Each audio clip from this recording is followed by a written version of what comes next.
Sudan Selatan, salah satu negara termuda di dunia yang masih terus berjuang untuk masa depan negaranya.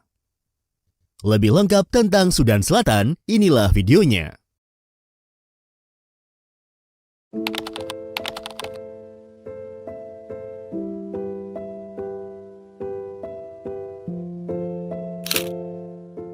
Sudan Selatan, atau yang secara resmi disebut dengan Republik Sudan Selatan, merupakan salah satu negara terbaru di dunia. Secara geografis, Sudan Selatan terletak di kawasan Afrika Timur dan merupakan negara yang terkurung daratan di kawasan tersebut. Wilayah Sudan Selatan dikelilingi oleh beberapa wilayah negara lain, seperti negara Ethiopia di sebelah timur, Kenya, Uganda, dan Republik Demokratik Kongo di sebelah selatan, Republik Afrika Tengah di sebelah barat, dan Republik Sudan atau Sudan di sebelah utara. Sudan Selatan memperoleh kemerdekaan dari Republik Sudan pada tanggal 9 Juli tahun 2011, dan karenanya negara ini disebut sebagai salah satu negara berdaulat terbaru di dunia. Wilayah kedaulatan negara ini mencakup area seluas 644.329 km persegi, menjadikannya negara terbesar ke-18 di Afrika. Jika kita coba paksa bandingkan luas wilayah negara ini dengan luas daerah yang ada di Indonesia, luasnya ini kira-kira setara gabungan dari Pulau Sumatera dan Pulau Sulawesi. Sudan Selatan memiliki topografi yang beragam, termasuk pegunungan, dataran tinggi, dan dataran rendah. Pegunungan di bagian tengah dan timur negara ini termasuk pegunungan Imatong dan dataran tinggi Bahr el Ghazal. Sungai Nil adalah salah satu fitur geografis yang paling menonjol di Sudan Selatan. Negara ini memiliki bagian yang signifikan dari Sungai Nil, termasuk beberapa danau dan rawa-rawa, seperti Danau No, Danau Turkana, dan kawasan Rawa Sud yang luas. Kawasan Rawa Sud sendiri merupakan salah satu rawa-rawa terbesar di Afrika dan di dunia, dan dapat mempengaruhi tata air Sungai Nil. Sebagian besar wilayah Sudan Selatan berada di kawasan tropis dengan hutan hujan, savana, dan ekosistem lainnya yang mendukung keanekaragaman hayati yang kaya. Wilayah ini merupakan habitat bagi berbagai jenis flora dan fauna yang unik. Selain itu, negara ini juga memiliki sumber daya alam yang kaya, termasuk minyak bumi, gas alam, emas, dan nikel. Negara ini juga memiliki potensi pertanian yang sangat besar.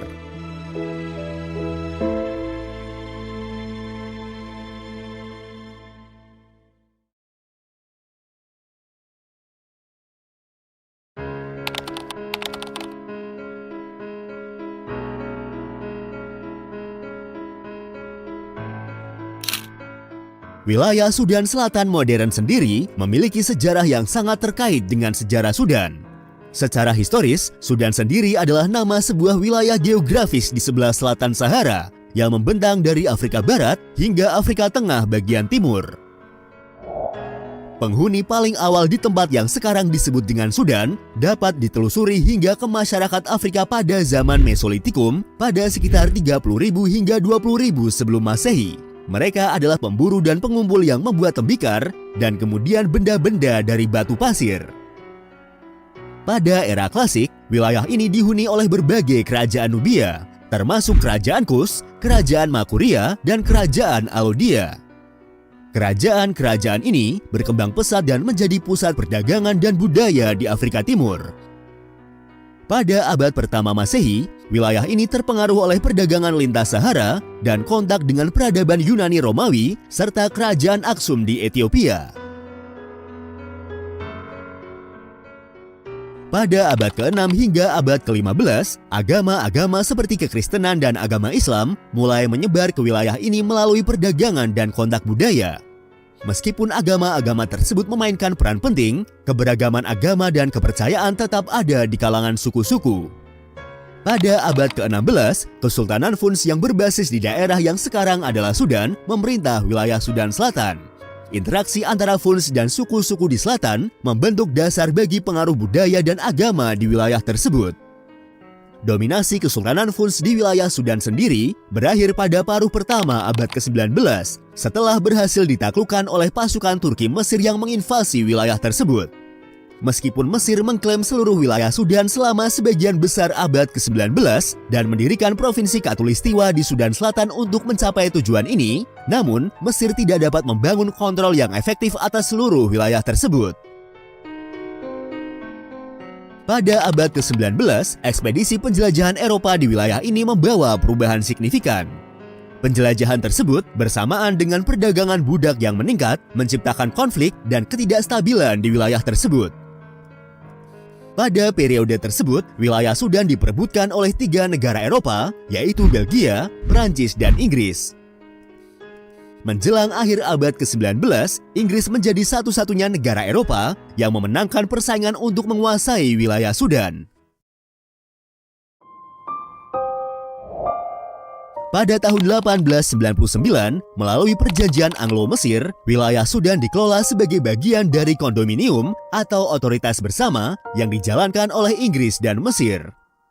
Pada masa kondominium, wilayah Sudan Utara dan Sudan Selatan dikelola sebagai 2 provinsi kondominium yang terpisah. Pada era ini, pembangunan ekonomi hanya terjadi di wilayah pemukiman lembah Nil. Dalam 2 dekade pertama pemerintahan kondominium, Inggris memperluas jalur telegraf dan kereta api untuk menghubungkan titik-titik penting di Sudan Utara. Namun layanan tersebut tidak menjangkau daerah-daerah yang lebih terpencil. Pada awal tahun 1920-an, Inggris mengesahkan Undang-Undang Distrik Tertutup yang menetapkan bahwa paspor diperlukan untuk perjalanan antara 2 zona dan izin diperlukan untuk melakukan bisnis dari satu zona ke zona lainnya, dan pemerintahan yang benar-benar terpisah pun berlaku. Pemerintah Inggris membenarkan kebijakan ini dengan mengklaim bahwa wilayah selatan belum siap menghadapi dunia modern. Untuk memungkinkan wilayah selatan berkembang sesuai dengan jalur penduduk asli, maka Inggris menutup wilayah tersebut dari pihak luar. Akibatnya, wilayah selatan tetap terisolasi. Kebijakan kolonial Inggris di Sudan memiliki sejarah panjang yang menekankan pembangunan utara yang berbasis Arab dan sebagian besar mengabaikan selatan Afrika Hitam yang kekurangan sekolah, rumah sakit, jalan, jembatan, dan infrastruktur dasar lainnya.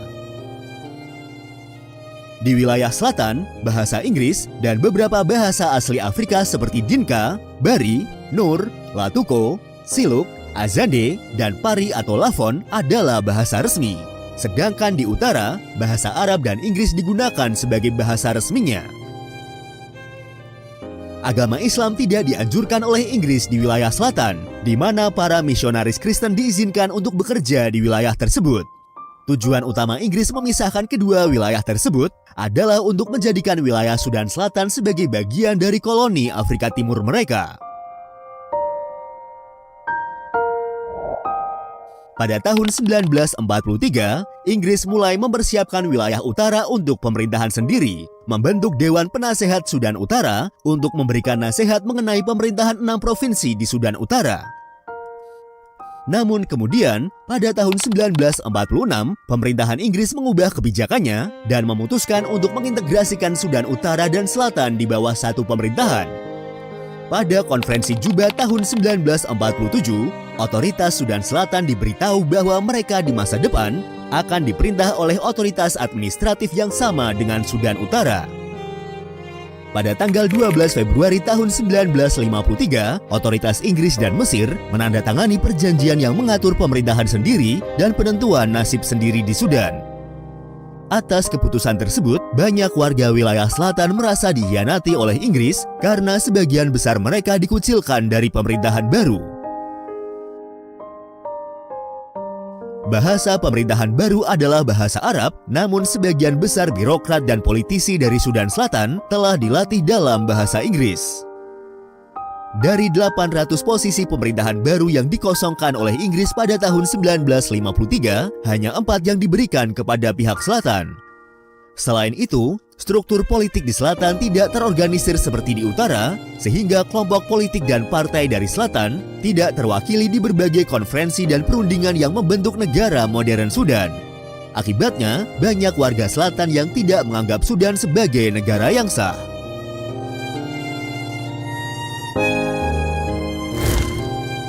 Pada tanggal 19 Desember tahun 1955, Parlemen Sudan secara sepihak dan dengan suara bulat mendeklarasikan kemerdekaan Sudan.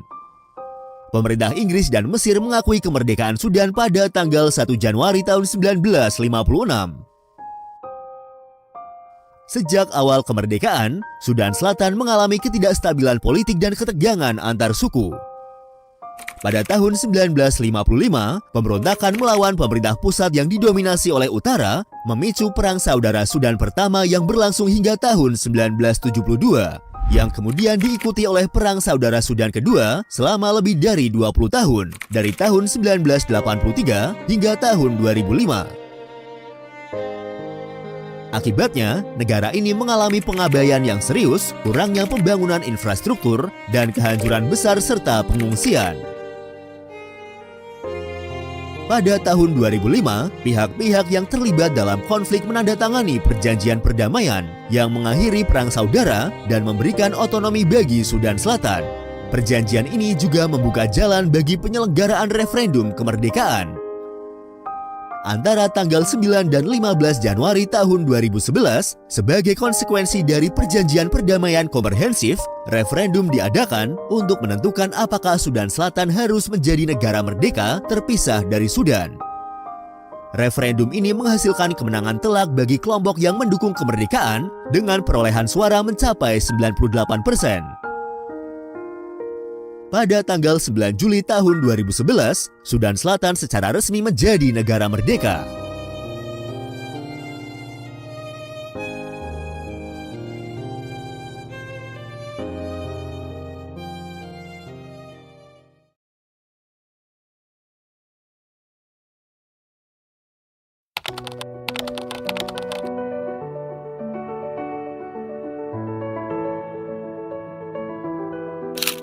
Berdasarkan konstitusi transisi tahun 2011, Sudan Selatan didefinisikan sebagai sebuah negara republik. Ini adalah konstitusi Sudan Selatan sampai konstitusi permanen diratifikasi. Pemerintahan Sudan Selatan saat ini berlangsung dengan sistem republik presidensial, di mana kekuasaan eksekutif dipegang oleh presiden dan wakil presiden yang diangkat oleh presiden. Presiden memiliki kekuasaan yang luas dalam membentuk dan membubarkan kekuasaan negara selama saat-saat darurat. Salva Kiir Mayardit, atau yang dikenal juga sebagai Presiden Salva Kiir, adalah Presiden Republik Sudan Selatan yang menjabat sejak kemerdekaan negara ini pada tahun 2011 dan berlangsung hingga saat ini.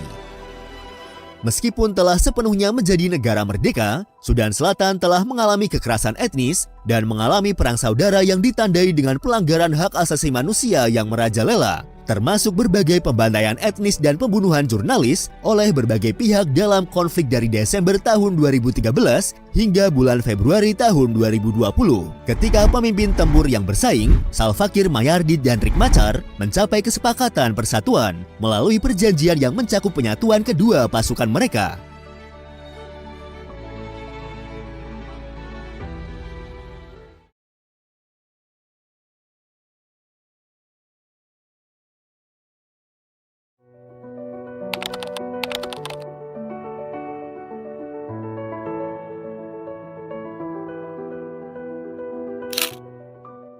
Meskipun tadi di awal sempat disebutkan bahwa Sudan Selatan memiliki cadangan sumber daya alam yang kaya, namun secara ekonomi, Sudan Selatan dikategorikan sebagai negara kurang berkembang. Negara ini bahkan disebut sebagai salah satu negara terbelakang di dunia. Negara ini juga menempati peringkat terakhir dalam indeks pembangunan manusia.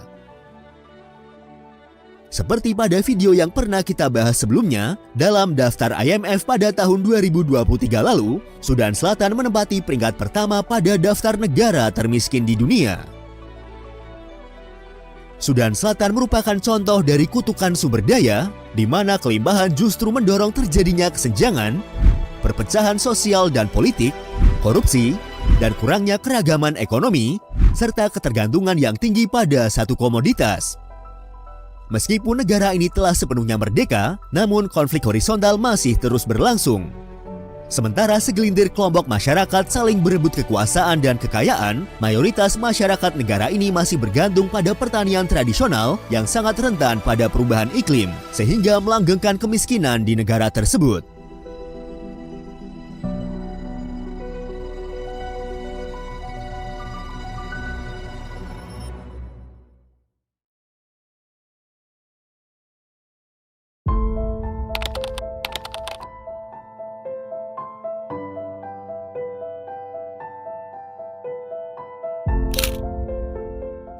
Jumlah populasi penduduk Sudan Selatan sendiri pada tahun 2023 lalu diperkirakan mencapai 12.118.379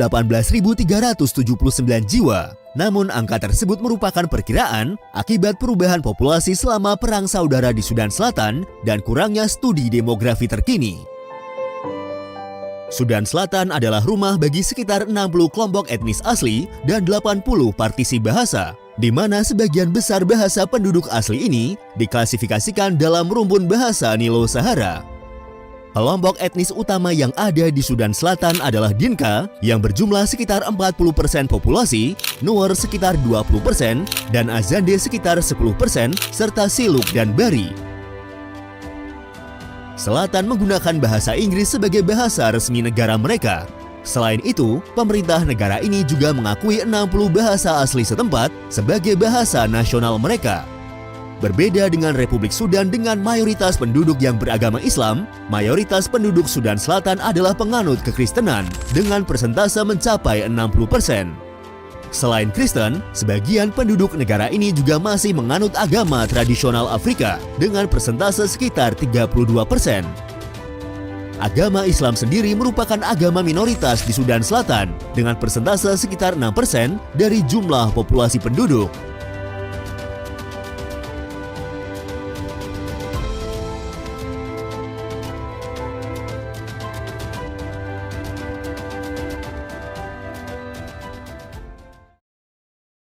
Dan seperti biasa, untuk mengenal lebih dekat lagi dengan negara ini, berikut adalah 20 fakta menarik tentang Sudan Selatan.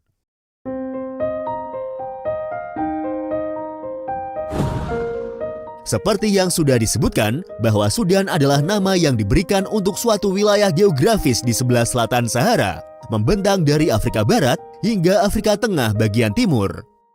Nama ini berasal dari bahasa Arab dari kata Bilad as-Sudan yang berarti tanah orang kulit hitam. Istilah ini digunakan oleh para pedagang dan pelancong Arab di wilayah tersebut untuk merujuk pada berbagai budaya dan masyarakat asli Afrika kulit hitam yang mereka temui. Pada tanggal 23 Januari tahun 2011, anggota Komite Pengarah Pemerintahan Pasca Kemerdekaan mengatakan kepada wartawan bahwa setelah kemerdekaan, tanah tersebut akan diberi nama Republik Sudan Selatan karena keakraban dan kenyamanan. Sebelum akhirnya ditetapkan dengan nama Republik Sudan Selatan, beberapa nama lain yang juga dipertimbangkan sebagai nama negara adalah Azania, Republik Nil, Republikus, dan Juama. Desain bendera nasional Sudan Selatan seperti yang kita lihat saat ini menampilkan dengan warna hitam, merah, dan hijau dengan garis-garis putih yang memisahkan ketiga warna tersebut. Selain itu, desain bendera ini juga menampilkan segitiga berwarna biru yang di dalamnya terdapat simbol bintang kuning yang ditempatkan di sisi kerekan. Desain bendera ini diadopsi setelah penandatanganan Perjanjian Perdamaian Komprehensif pada tahun 2005 yang mengakhiri Perang Saudara Sudan Kedua. Desain tersebut dianggap sebagai representasi masyarakat Sudan Selatan. Ketika Sudan merdeka dari Inggris pada tahun 1956, masyarakat yang mayoritas beragama Kristen dan animisme yang tinggal di bagian selatan negara tersebut tidak memiliki simbol regional. Sedangkan wilayah utara yang mayoritas beragama Islam menampilkan simbol Islam pada bendera nasional negara tersebut. Karena merasa mendapat diskriminasi oleh pemerintah yang sebagian besar dari wilayah utara, masyarakat di wilayah selatan terlibat dalam serangkaian perang saudara Sudan untuk memperoleh kemerdekaan mereka sendiri. Adapun makna yang terkandung pada desain bendera nasional Sudan Selatan antara lain, warna hitam melambangkan rakyat Sudan Selatan, warna merah melambangkan darah yang tertumpah demi kemerdekaan negara, warna hijau melambangkan pertanian, kekayaan alam, tanah, serta kemajuan negara, warna putih melambangkan kedamaian, warna biru melambangkan sungai Nil dan sumber kehidupan, sementara warna kuning melambangkan persatuan, harapan, dan tekad seluruh rakyat Sudan Selatan. Selain sebagai salah satu negara termuda di dunia karena baru merdeka pada tahun 2011, Sudan Selatan juga merupakan salah satu negara dengan penduduk termuda di dunia. Disebutkan bahwa jumlah penduduk negara ini yang berusia kurang dari 25 tahun mencakup lebih dari 50% dari jumlah total populasi negara. Pound Sudan Selatan adalah mata uang resmi dari negara Sudan Selatan yang diperkenalkan pada tahun 2011 menggantikan Pound Sudan. Secara internasional, mata uang ini biasanya dikodekan dengan SSP. Jika kita coba konversi ke mata uang negara kita, maka 1 Pound Sudan Selatan memiliki nilai tukar sekitar Rp121. Meskipun jika dilihat, Pound Sudan Selatan memiliki nilai tukar yang lebih tinggi dari rupiah, namun tantangan seperti hyperinflasi telah menyebabkan depresiasi nilai mata uang Pound Sudan Selatan secara signifikan. Karenanya, saat ini Pound Sudan Selatan sering disebut sebagai salah satu mata uang yang paling tidak bernilai secara global. Pertanian adalah sumber mata pencaharian utama bagi sebagian besar penduduk Sudan Selatan. Pertanian subsisten, peternakan, dan penangkapan ikan sangat penting untuk kelangsungan hidup dan stabilitas ekonomi. Sudan Selatan memiliki cadangan minyak bumi yang besar. Diperkirakan bahwa negara ini memiliki cadangan minyak terbesar ketiga di Afrika Sub-Sahara. Cadangan minyak di Sudan Selatan juga disebut-sebut 4 kali lipat lebih besar dari cadangan minyak di Republik Sudan. Selain minyak, Sudan Selatan memiliki banyak sumber daya alam yang belum dimanfaatkan. Negara ini memiliki sejumlah kandungan mineral seperti emas, tembaga, dan uranium, sehingga menarik minat internasional terhadap potensi pertumbuhan ekonominya. Pendidikan merupakan salah satu tantangan utama di negara ini, dengan terbatasnya akses terhadap sekolah dan tingginya angka putus sekolah. Karenanya, meskipun mayoritas penduduk negara ini berusia muda, namun Sudan Selatan memiliki tingkat melek huruf yang sangat rendah. Seperti yang tadi disebutkan di awal, meskipun negara ini sudah merdeka sepenuhnya, namun ketidakstabilan politik dan konflik yang ada di negara ini telah menyebabkan penderitaan yang luas dan menghambat kemajuan negara ini. Dilaporkan bahwa Sudan Selatan memiliki sejumlah besar tentara anak-anak. Konflik yang sedang berlangsung telah menyebabkan perekrutan dan penggunaan anak-anak dalam kelompok bersenjata, sehingga merampas hak anak dan masa kecil mereka. Misi PBB untuk Sudan Selatan atau yang biasa disingkat dengan UNMISS memainkan peran penting dalam upaya pemeliharaan perdamaian negara tersebut. Sejak didirikan pada tahun 2011, UNMISS telah mendukung proses perdamaian negara dan memberikan bantuan kepada masyarakat yang terkena dampak konflik. Juba adalah nama dari ibu kota yang juga merupakan kota terbesar di Sudan Selatan. Terletak di tepi Sungai Nil Putih, kota Juba berfungsi sebagai pusat politik, ekonomi, dan budaya negara tersebut. Sungai Nil Putih dan Sungai Nil Biru bertemu di Sudan di dekat perbatasan dengan Sudan Selatan. Titik konvergensi ini dikenal sebagai Three Towns dan memiliki makna sejarah bagi kedua negara yang bernama Sudan tersebut. Dengan pemandangan alamnya yang masih asli dan beragam satwa liar, negara ini memiliki potensi ekowisata yang sangat besar. Salah satu contohnya, Taman Nasional Lembah Kidepo yang terletak di bagian timur negara. Taman nasional ini menawarkan pemandangan menakjubkan, beragam satwa liar, dan kesempatan untuk aktivitas luar ruangan. Sudan Selatan adalah rumah bagi lebih dari 1,3 juta kop bertelinga putih, kijang dan tiang mongala, gajah, jerapah Nubia, singa, serta anjing liar Afrika. Negara ini juga merupakan tempat terjadinya migrasi gajah besar-besaran yang dikenal sebagai fenomena migrasi gajah sud. Setiap tahun, ribuan gajah melakukan perjalanan dari Taman Nasional Boma ke Rawasut untuk mencari air dan tumbuh-tumbuhan.